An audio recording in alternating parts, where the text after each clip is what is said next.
마태복음의 제5부는 각종 논쟁과 순환 예언을 기록하고 있는 19장에서 23장까지이고요.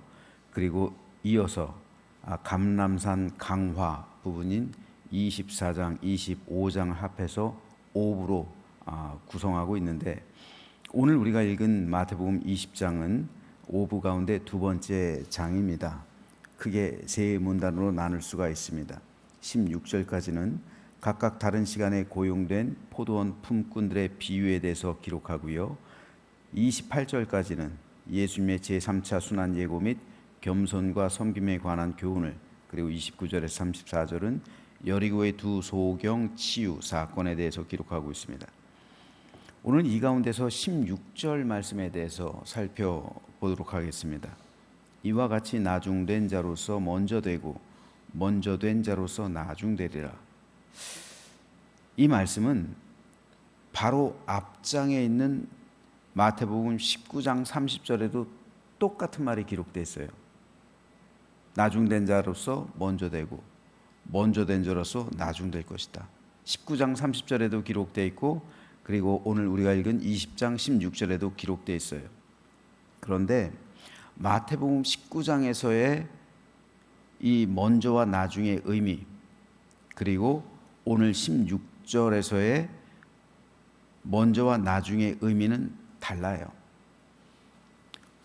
오늘은 이에 대해서 조금 살펴볼게요. 우선 19장 30절에 기록된 이 19장 30절에 기록되어 있는 먼저 된 자로서 나중되고 나중된 자로서 먼저 될 것이다 라는 이 말씀은 부자 청년에 대한 기사의 결론으로 주신 말씀이에요. 여기서 주님은 제자의 선결 조건으로 말씀하신 게 있죠. 부자 청년이 네가 나를 따르기 위해서 부자 청년에게 하신 선결 조건은 네게 있는 것을 가난한 이웃에게 베풀고 나누어 주라. 네 소유를 다 그들에게 주라. 그 다음에 나를 따르라. 이게 선결 조건이었죠. 내게 있는 것을 다 가난한 자들에게 나누어 줘라. 그리고 나를 따르는 제자가 되라. 이거는 삶의 우선순위의 변화를 말하는 겁니다. 사실 사람은 누구든 재물을 하나님보다 우위에 두고 살아가기 쉽습니다. 주님은 부자 청년에게 네가 나를 따르려거든 재물이 중요한 게 아니야. 재물을 가지고서는 나를 따를 수가 없다. 하나님을 따르기 위해선 이 우선순위를 잊지 말라고 말씀하신 거예요. 너는 지금 재물에 대한 욕심이 너무 앞선 나머지 내 주변에 가난하고 굶주린 이웃을 보면서도 내게 있는 재물을 베풀어서 그들 구제할 생각을 하지 못하고 있다는 거예요. 그러면서 어떻게 그렇게 쉽게 나는 하나님을 사랑하고 있습니다, 내 이웃을 네 몸과 같이 사랑하라는 그 명령을 내가 다 지켜 행하고 있습니다 라고 선언하고 있느냐는 것이 주님의 책망이었습니다. 하나님과 이웃 그리고 재물 중 너의 우선순위는 재물이었음을 주님께서는 부자 청년에게 가르쳐 보이시는 겁니다. 그러므로 이 우선순위를 바꾸지 않고서는 내 제자가 될 수 없다는 것이 주님의 가르침입니다.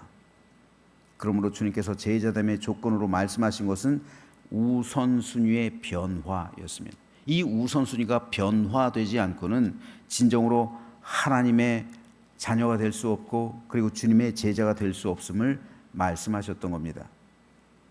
그런데 19장 27절에 보면 이때 베드로가 놀라운 대답을 합니다. 이에 베드로가 대답하여 이르되 보소서 우리가 모든 것을 버리고 주를 따라 싸운데 그런즉 우리가 무엇을 얻으리까? 베드로를 비롯한 제자들은 예수님을 따르기 위해서 실제로 모든 것을 버렸습니다. 포기했습니다.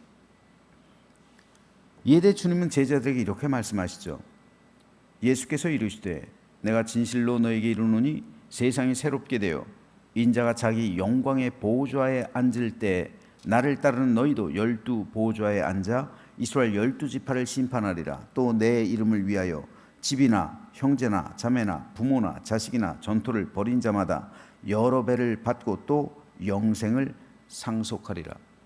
이렇게 모든 것을 포기하고 예수님을 따른 주님의 제자들에게 주님께서는 12보좌에 앉아 이스라엘 12지파를 심판할 것이고 또 영생을 상속할 것이다 라는 약속을 주십니다. 이것은 위로의 말씀입니다. 또 보상의 말씀입니다. 너희 고생, 너희 고난 다 아신다는 것이죠. 나를 위해 얼마나 수고하고 애쓰는지, 나를 따르기 위해 포기하고 버리기 힘든 세상의 것들을 다 희생했는지 모든 것 다 아신다는 거예요. 그래서 하나님 나라에서 모든 것 100배로 갚아주시겠다는 말씀이었습니다. 그리고 바로 그때 주님께서는 그러나 먼저 된 자로서 나중되고 나중된 자로서 먼저 될 자가 많을 것이다 라고 이때 말씀하신 거예요. 자, 이것을 정확히 이해하기 위해서는 주님께서 사용하신 처음 그리고 나중의 의미에 대해서 알아야 합니다. 정확한 의미를요. 우리는 처음과 나중이라고 하면은 아마 대부분 시간적인 개념으로 생각할 겁니다. 그래서 예수님을 먼저 믿은 사람 그리고 예수님을 늦게 믿은 사람 이렇게 생각하기가 쉽습니다. 하지만 여기서 정확한 뜻은 시간적인 의미가 아니라 지위와 서열의 의미예요. 19장에 있는 의미는 지위와 서열의 의미입니다. 즉 지위나 서열에 있어서 지금 제일 위에 있는 사람은 가장 아래에 있는 사람이 될 것이고 가장 아래에 있는 자는 가장 위에 있는 사람이 될 것이라는 말씀이에요. 주님은 모든 것을 버리고 주님을 따르는 제자들에게 너희의 상급은 하나님 나라에 있다고 위로와 보상을 말씀하시면서 그와 동시에 하늘나라에서의 지위와 서열은 그와는 별개다 라고 말씀하시는 거예요. 다시 말해서 하나님께 이 세상에 있을 때 많이 드렸다고 해서 또는 많이 충성했다고 해서 그것이 하나님 나라에서의 서열이 정해지는 기준이 되지는 않는다는 거예요. 예수님께서는 실제로 한 과부가 2렙돈의 돈을 헌금하시는 것을 보시면서 세상 누구보다 많이 넣었다라고 말씀하시죠.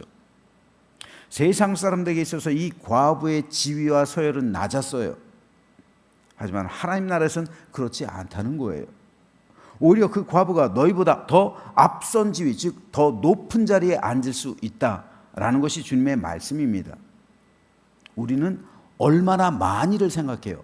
세상에선 그럴 수밖에 없잖아요. 얼마나 많이 하나님께 드렸는가, 얼마나 많이 하나님께 헌신했는가. 하지만 하나님께서 보시는 것은 얼마나 진실하게입니다. 얼마나 진실하게 하나님께 드렸는가, 얼마나 진실하게 하나님께 헌신했는가. 하나님께서는 이걸 보시는 거예요. 제자들은 자신의 버림과 포기의 대가를 두고 서로 목소리를 높여가며 얼굴을 붉히고 싸웠어요.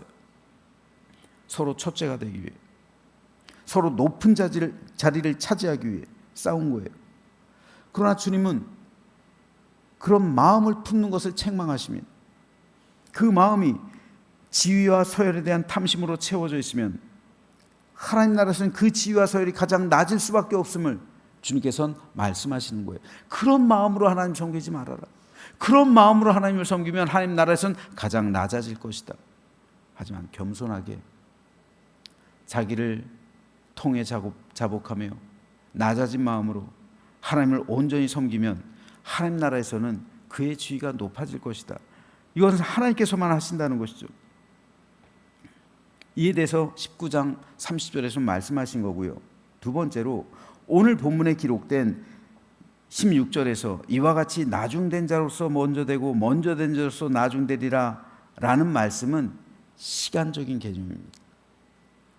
즉 처음과 마지막, 시간적으로 해석할 수 있어요.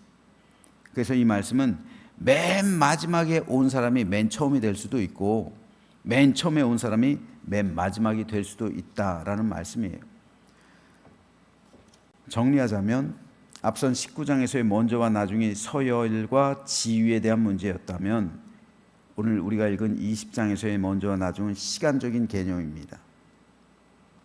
즉 맨 마지막에 오나 맨 처음에 오나 받는 달란트는 동일하다는 거예요. 한 달란트 받는 건 동일하다는 거예요. 이로써 주님께서는 구원을 가르치신 거예요. 마치 구원이 이와 같아 라고 말씀하신 거예요. 즉 예수님을 11시는 여러분 유대인의 시간을 계산하려면요 더하기 6을 하면 돼요. 더하기 6을 하면 됩니다. 11시는 더하기 6하면 17이잖아요. 오후 5시예요. 오후 5시에 온 사람이나 아니면 오전 9시에 온 사람이나 한 달란트는 똑같이 받죠. 이건 구원입니다. 다시 말해서 80이 넘어서 예수님을 믿었든 모태신앙으로 예수님을 믿었든 구원받는 건 똑같은 거예요. 그런데 아니 80이 넘어서 죽기 전에 예수님의 한편 강도가 죽기 전에 구원받은 것처럼 그렇게 한 사람이나 어렸을 때부터 평생 충성하고 예수님을 믿은 사람이나 아니 똑같이 구원받으면 억울하지 않습니까? 이것에 대해서 주님께서 말씀하시는 거예요. 그렇지 않다는 거예요. 그러니까 먼저 된 자로서 나중되고 나중된 자로서 먼저 된다. 이건 똑같다는, 구원은 똑같아요. 그런데 먼저 믿은 자에겐 놀라운 은총이 주어지죠. 뭡니까? 첫 번째 살펴봤던 19장에서 봤던 위로와 보상의 약속이에요.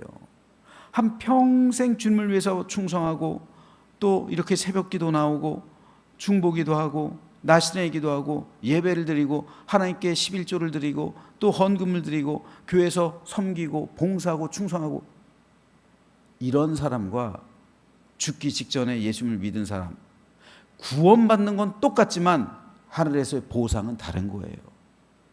그걸 말씀하시는 거예요. 천국 들어가는 문제에 있어서는 누구든지 예수님을 나의 하나님, 나의 구세주, 나의 왕으로 영접하고 내 모든 죄를 씻김 받으면, 예수님의 보혈로 씻김 받으면 천국 들어가는 건 똑같아요. 하지만 보상과 위로와 상급의 문제는, 상급에 대한 문제는 달라요. 구원은 동일하지만 상급은 다르게 지급된다는 말입니다. 그러므로 너희는 내가 남을 섬기고 남을 위해 살아갔던 것처럼 심지어는 내 목숨을 너희를 위해 희생 제물로 준 것처럼 너희도 그렇게 살아가라 라는 말씀입니다. 이것이 바로 자기를 부인하고 자기 십자가를 지고 가는 삶입니다. 그럴 때 내 아버지께서 너희를 위해서 마련해 놓으신 그런 보상과 상급이 크게 될 것이라는 말씀이에요. 저는 이 시간 하나님 앞에 나와 기도하는 모든 성도에게 하나님의 놀라신 은총과 저와 여러분을 위해서 예비하신 상급이 크게 될 줄로 믿습니다. 우리에게 있어서 가장 중요한 것은 구원입니다. 우리가 왜 교회에 나와서 왜 우리가 신앙생활을 합니까? 구원받기 위해서, 구원에 이르기 위해서. 내 영혼 천국 백성이기 때문에 우리가 천국을 누리기 위해서, 그래서 이 자리에 나와서 우리가 하나님을 예배합니다. 그러므로 모든 성도에게 있어서 가장 중요한 것은 첫 번째 구원입니다. 그리고 두 번째 상급입니다. 그래서 바울이 말하는 표대를 향하여 달려가는 거예요. 표대를 향하여 달려가는 것이 가장 중요한 우리 신앙인들이 해야 할 일입니다. 내 영혼의 구원을 위해서, 그리고 내 주변 사람들의 구원을 위해서, 내 가정의 구원, 그리고 우리 성도들의 구원, 그리고 내 이웃의 구원을 위해서 함께 달려가는 거예요. 그리고 내 생의 모든 삶의 완주를 마치게 되었을 때 하나님 나라에 들어가서는 하나님께서 각자를 위해 예비하신 상급이 있을 줄로 믿습니다. 그럴 때 모르는 거예요. 이 상급은 누구를 위해서 하나님께서 얼만큼 예배해 놓으셨는지 모릅니다. 하지만 저와 여러분 모두 하나님께서 반드시 약속하신, 우리 주님께서 약속하신 대로 하나님의 크신 상급을 얻게 될 줄로 믿으시면서 오늘 하루 진실하고 정직하며 깨끗하고 정결하게 하나님 사랑과 이웃 사랑을 실천하며 살아가는 우리 모두가 되시기를 주님의 이름으로 축원합니다.